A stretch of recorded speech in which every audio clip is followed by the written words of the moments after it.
everlasting to bless and sanctify our home and all the members of our family. We offer you our gratitude for all that you have done for us, for all that you have given us, and for the example of family virtues set for us by your own holy family. We consecrate ourselves to you, our trials and our joys, so that our home may ever be a shrine of peace, purity, love, labor, and faith. Please protect and bless each member of our family from all forms of danger, calamity, evil, and temptation. Jesus, Mary, and Joseph, look with compassion and love on all families throughout the world. Give us the grace to be faithful and pious prayers, holy and religious children, so that our home on earth may foreshadow the love and happiness of our home, which is prepared in heaven. Amen.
Switch channels.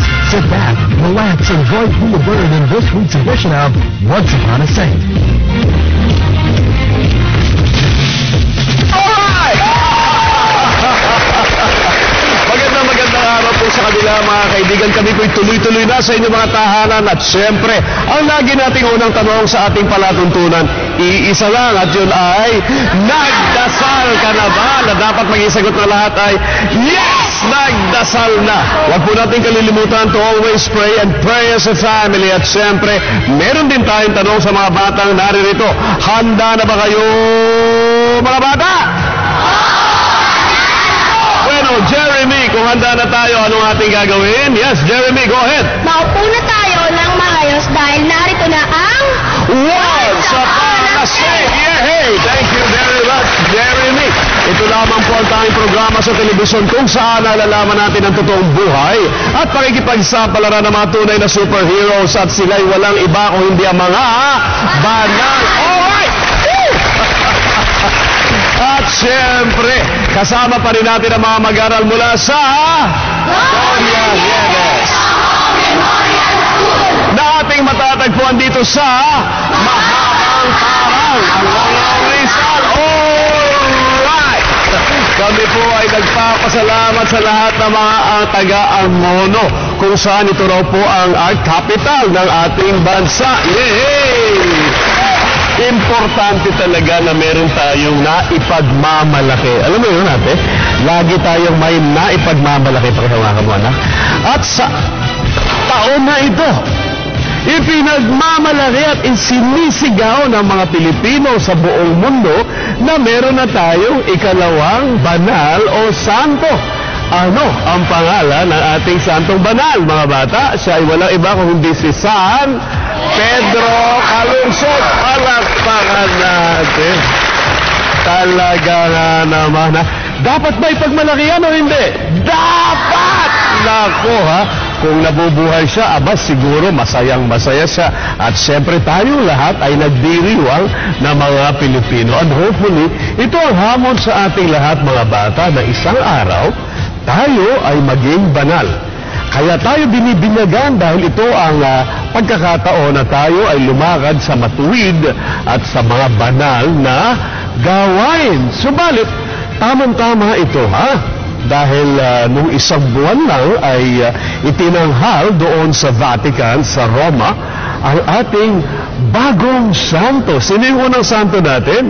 Si San Lorenzo Ruiz, na isang banal na ibibigay ang lahat ng kanyang buhay, 1,000 man ang kanyang buhay, ipagkakaloob niya sa ating Panginoon. Ito naman si San Pedro Calungsod, ano naman siya? Siya ay isang katikista, kaya ito rin ay pagkakataon para maging mahusay tayong katikista. At palakpakan natin ang lahat ng mga katikista. Mga bata, gusto nyo bang malaman ang totoong buhay at pakikipagsapalaran ni San Pedro Calungsod? Bueno, maupo na tayo na mahusay, na maayos. Narito na si Tito Bernard.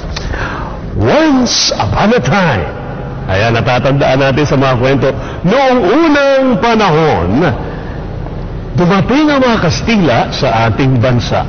March 16, 1521. At dala-dala nila ang krus ng ating pananampalataya.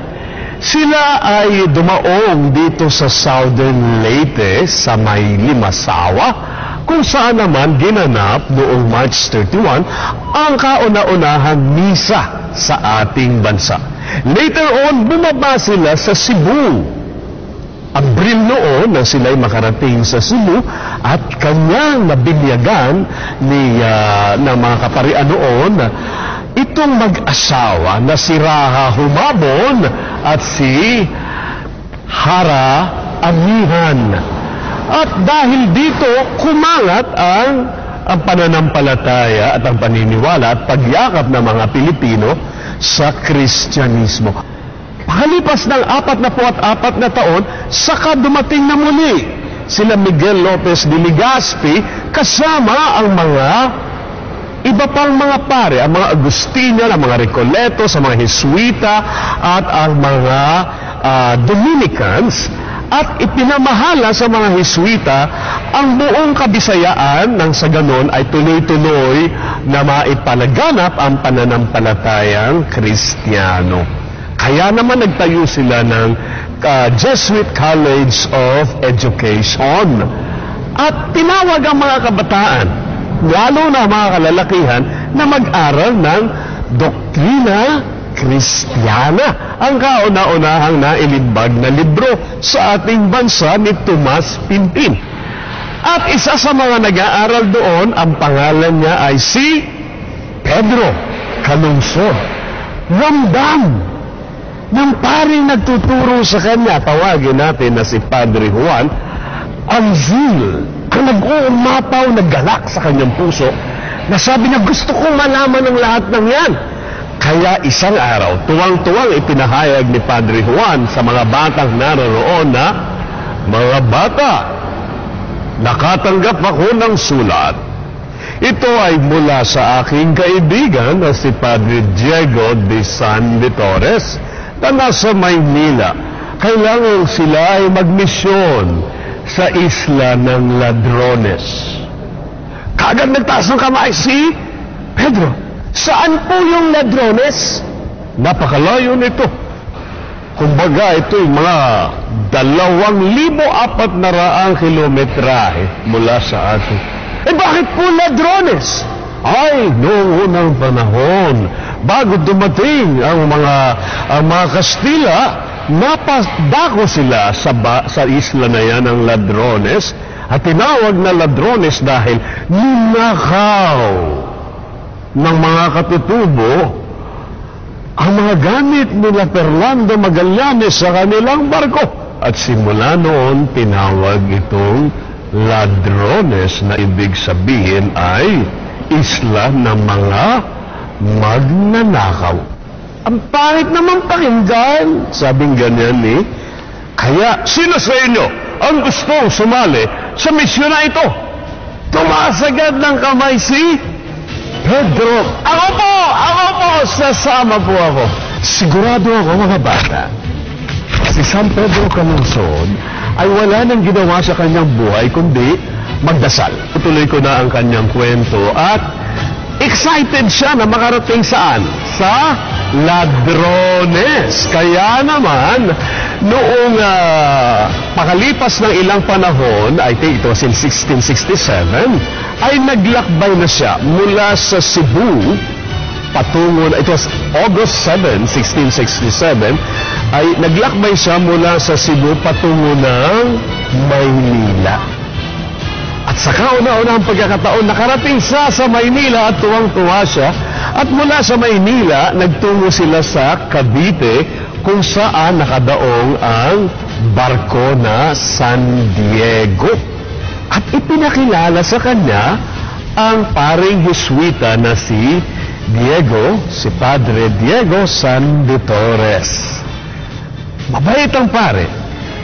May 13 kabataan doon at sabi nung isa, nung pare ni San Juan, narito na po ang mga kabataan mula sa Cebu at ang pinakabata sa kanila ay walang iba kung hindi ito, si Pedro. Noon ay 13 taong gulang pa lamang. Pedro. Maganda ang iyong pangalan, Pedro. Natatandaan mo ba kung anong kahulugan ng Pedro? Opo! Yan po ang tinawag na kay San Pedro, kung saan sinabi ng Diyos, sa batong ito, itatayo ko ang aking simbahan. Yan ang kahulugan ng iyong pangalan. Kaya halinawa, Pedro, sa iyong pagsama sa akin, maitayo sa iyo muli ang ating simbahan. At pagkalipas nito ay sumakay na sila sa barko na San Diego at naglakbay patungong Acapulco dahil naroon ang mga kaibigan ni Padre Diego San de Torres kung saan tutulungan sila sa pangangailangan nila sa pananalapi dahil siyempre maraming gastusin. Saka pa lamang sila pumunta sa Ladrones. At habang paparating na sila doon, sa kanilang paglalakbay, isang Pilipino na ang pangalan ay Esteban ang marunong na magsalita ng Chamorro. Si Esteban ay galing sa Pilipinas, nakarating na ng Ladrones, natutong magsalita, bumalik ng Pilipinas at kasama nila, kaya tinuruan niya ang mga kasama ni San Pedro Calungsod. At mabilis natuto si Pedro Calungsod. Ito ang katangian ng mga bata. Pagdating sa lingwahe, madali silang matuto. Kagad nilang naintindihan. Kaya masipag si Pedro, basa siya ng basa. At ang sabi ni Diego San de Torres, pag-aralan mong mabuti yan dahil nais ko na ikaw ang magturo sa mga makakasalamuhan nating mga katutubo sa Ladrones. Dahil muli, nakita na nila ang isla ng Ladrones. Walag! Walag! Walag! Nagsisigawan. Sabi niya, yun na yata ang mga katutubo. Mga taong na halos nakahubad at may iba ng mga tatupa, kakaiba ang kanilang mga itsura. Malalaki, mababalasik. Walag! At bumaba na sila sa Agana, na ang tawag ngayon ay Agana, Guam. At sinalubong naman sila ng mga katutubo. At kinausap naman ni Pedro ang mga naroroon at naramdaman niya, malapit din sa kanya, yung mga bata. Ang bilin ni Padre San de Torres. Pedro, turuan mo ang mga bata na yan ng kapisismo. Ang ating aklat, Doktrina Kristiyana. Sabi niya, Opo, Padre. Kaya tinipon niya ang mga kabataan at tinuruan nilang magdasal ng sa ngalan ng Ama, ng Anak, at ng Espiritu Santo. Amen. Subalit, ay isang kontrabida na laging nakatanaw. Anong pangalan niya? Si Choco. Sabi ni Choco, naiinggit si Choco dahil ang daming nagpapabinyag at ang lahat ay binibigyan ng katisismo ni San Pedro Calungsod. At sabi niya, hindi maaari ito. Nawawalan ako ng posisyon dito sa Agania. Lahat ay pumupunta at napupuno ang kanilang ginawang simbahan. Ayaw na silang makipag-usap sa akin. At ikinalat niya sa mga naroroon na makinig kayong mabuti. Sabi niya doon sa mga tao sa lugar na yun. Alam ba ninyo na sa tuwing binibinyagan nila ng tubig, ang inyong mga anak na bata, napansin niyo ba na may mga batang namamatay? Dahil may lason ng tubig. At kumalat na nalalason. Kaya nagulat sila nung sumunod na Sunday, kumukunti na yung mga tao. At hindi lang yan, pinuntahan pa ni Choco yung mga makanhas. Sino naman yung mga makanhas na yan? Sila yung mga naniniwala sa sorcery, kumbaga, ito yung naniniwala sa barang, mangkukula, hala, sinabi na, maniwala kayo sa akin, ang mga pari na yan ay salot sa ating lugar dito sa Agania. Dapat silang mawala. Abay, naniwala naman yung mga makanhas. At sabi ng leader, kung ganoon, sunugin natin ang kanilang simbahan. Umanda kayo. Mamaya, sasalakay tayo at papanain natin ang kanilang bubunga ng simbahan na gawa sa tawid ng sa ganun ay magliyamo. At nung gabi na nga, at nung araw na yun, nagulat siya bigla, mga palasong nag-aapoy at tumama lahat sa bubunga ng simbahan na gawa sa tawid. Kumalat, nagsigaw yung mga tao, sunod! Kumuha agad sila ng tubig at kumalat na mabilis yung apoy na ganyan. Subalit sabi ni San Pedro, Diyos ko, wag ka, para mo na pumawa. At habang nagdadasal si San Pedro, bumuhos ang malakas na ulan at mawala ang apoy. Ha! Sinasabi ko sa inyo, may sa demonyo ang mga yan. Ito na naman ang sinabi ni Choco, ni Choco. Salbahe talaga yan si Choco na yan. At hindi lamang yun. Itong si Choco, dahil nais niyang sa kanya mapapunta ang atensyon ng marami doon sa Agania, kung ano-ano pa ang mga sinabi hanggang nakarating sa isang pinuno doon sa Tumhon. Sa Tumhon ay naroroon si Matapang at kaibigan niya si Hirao. Bago pa nangyari ang lahat ng ito, nung una pa lamang dumating si Padre Diego, ay nasugatan na si Matapang sa paglalaban at ginamot siya ni Padre Diego San Vitores at kasama niya si San Pedro Calungsod.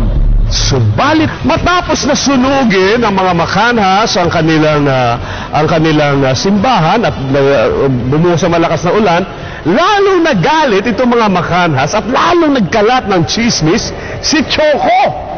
At hanggang nakarating nga ang balita kay Matapang na noon ay nagsilang na ng anak doon sa lugar na yun sa Tumhon. Ito ay malayo-layo rin mula sa Agania o Agania.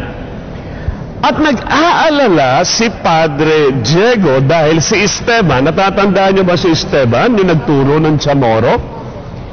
ay nanigaw ng landas na magkaroon siya ng pagkakataon kasama yung mga natives at katutubo, aba later on lumaki na rin sa layaw. Hindi na naging bahagi ng gawain ng simbahan. At sabi na ni Padre Diego, gusto ko siyang maibalik.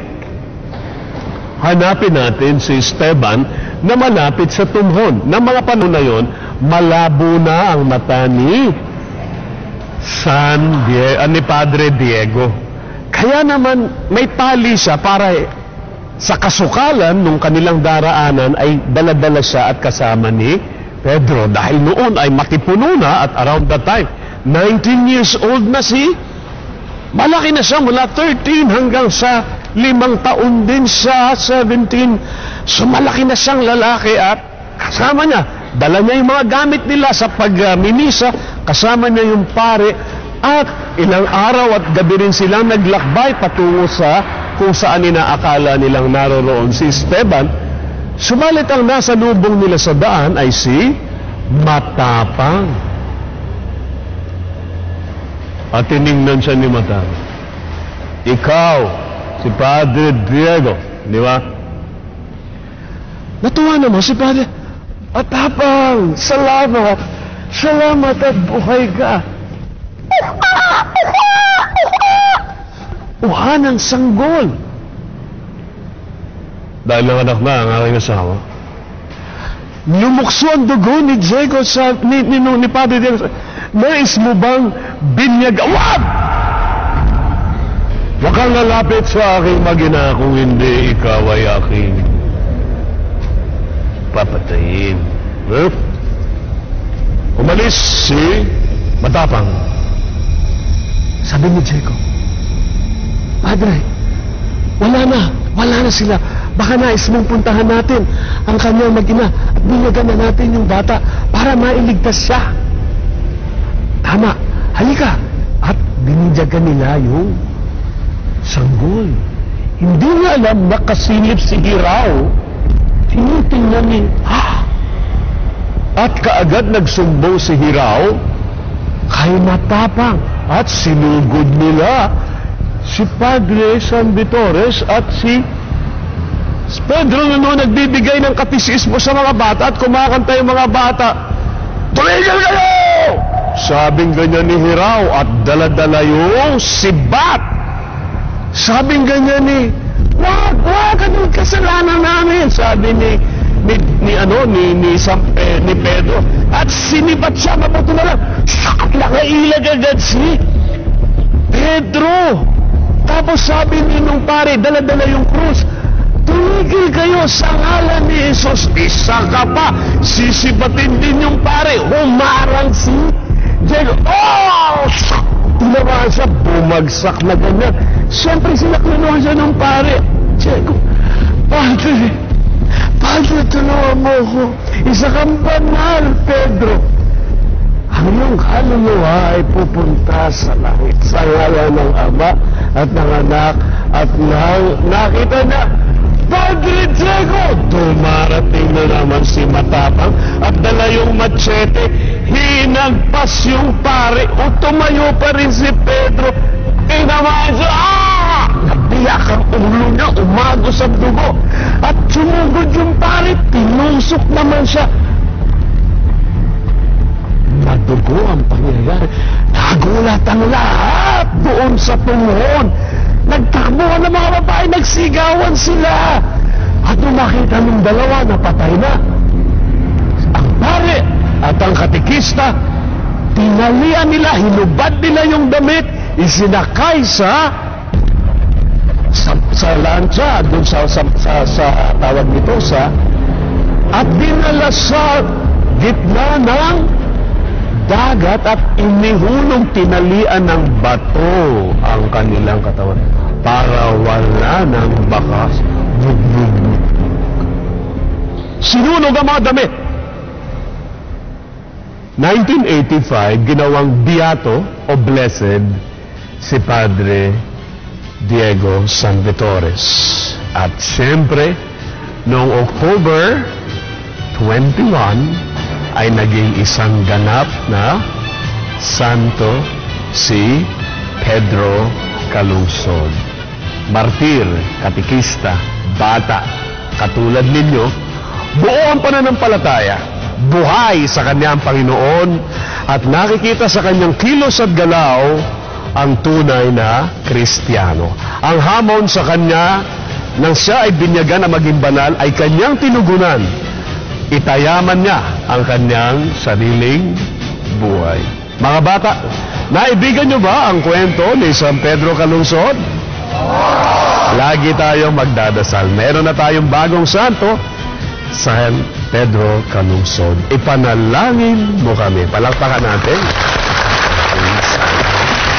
At siyempre, mga kaibigan, bago tayo tuloy magpaalam, iniiwan po namin sa inyo ang mga kataga ng ating founder, servant of God, Father Patrick Peyton, CSC, to always pray, and we pray as a family, because the family that prays together stays together, and a world at prayer is a world at peace. Lahat ng yan dito lamang sa Once Upon a Saint. Yeah!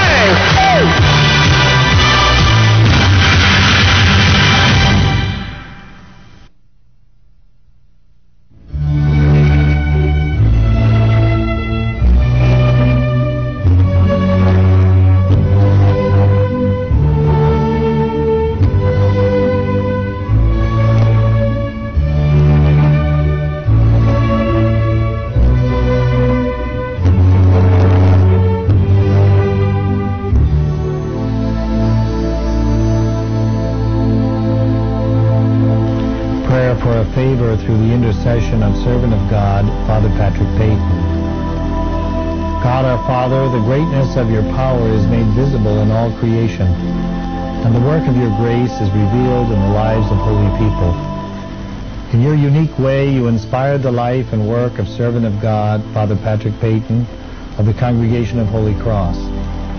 By his promotion of the family rosary, he showed his unbounded love for Mary, mother of your Son, and our mother too. In your loving kindness and through the intercession of Father Peyton, we ask this special favor. Granted to us according to your will, and for your greater honor and glory, through Christ our Lord. Amen.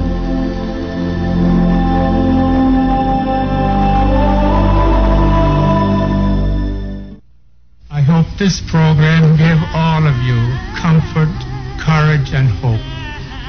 Its purpose is to help families in their struggle against the many evils, tearing apart family life and moral values today. There is no surer way for families to get the help they need so desperately than to ask God, to pray as a family, to pray the rosary, a gospel prayer, a prayer that never ceases to tell the family the good news that God is on their side. Ponder the message of this program deeply within your hearts, and may its joy move your family to join the millions throughout the world to proclaim the truth of the statement, the family that prays together stays together.